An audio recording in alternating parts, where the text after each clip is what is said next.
The first clue that you got was she was spotted on surveillance footage. And where was this surveillance camera, and what was she doing? Why was she on that camera?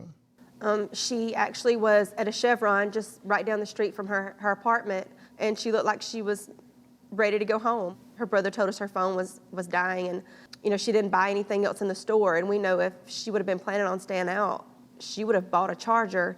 So we know our child. We know she likes to snack before going to bed. So that was just kind of typical for her to kind of stop at the store, get some chips, and we feel like her plan was to go home. Now, there was another man also spotted in that convenience store footage, and you now know that this was Ibrahim Yazid. Tell me what you know about him and his involvement in this as far as the camera reveals. I mean, we just saw the footage of him being in the store. Police said that he was out on $60,000 bond at the time of his arrest, and they believe that he kidnapped your daughter, correct? Which is the part I can't fathom. I just don't understand how you could be walking around amongst people free. Well, it's just outrageous. I mean, it just seems outrageous. And that was not the only charge that he's had, correct? No, sir, there's multiple. He's got an extensive rap sheet. A witness has come forward saying that they witnessed this Yazid shoving your daughter into a car against her will. Was it her car? As far as we've been told, that it was her car. Where was Aniah's car discovered? In Montgomery, at an apartment complex. And how far away is that from the Chevron store and therefore her apartment? 50 miles.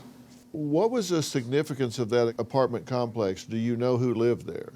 No, we don't. We haven't gotten really any information. You had to know where that was in order to put that car there. So whoever took her car there knew where they were going, for sure. I went there. I went to the apartment complex. I had to stand in the spot where Aniah's car was parked. I just had to do that. And it's not a place anybody would want to be. Does he live 50 miles away? Was the car found near where his residence is? His residence is in Montgomery. It's in Montgomery. I don't know exactly where his residence is. So the car was found where the town where he lives. So he Yes, it was found in Montgomery. He's from there. So that we do know. In relation to where he actually lives, I don't know. There was a hearing over the weekend, which is rare because it was on a Sunday, and they're usually public, but the media was not allowed in, so it was private. Were you there, and can you tell us what happened? Yazid stood in front of the judge, and he was read his charges, and it was just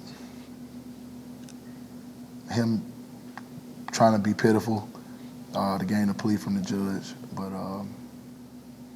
it was tough to sit in there. As a father, that was one of the hardest moments of my life, to look at that man, and contain myself. To be quite frank with you, Dr. Phil, that was probably the hardest thing I've done. And I've been through a lot of things in my life, but that was tough. Did he reveal anything that can be built on, any string that can be pulled, anything that gives any idea about what's going on? He didn't, and that's the frustrating part. He hasn't spoken to this point, and that's the part, I think, for both of us that's really, really frustrating. It was later revealed in an affidavit that they found enough blood in her car to indicate a possibly life-threatening injury. I know that had to be just terrible and horrific for you to hear that information. What effect did it have for you to learn that? That's very difficult to hear. It was very difficult to hear, to know that my child has been hurt in some way. But we're trying to keep the hope that even though we know she had an injury, that she is still alive. We have got to keep believing that, and until we know otherwise, we are going to keep believing that she is still alive, and we are going to keep looking for her.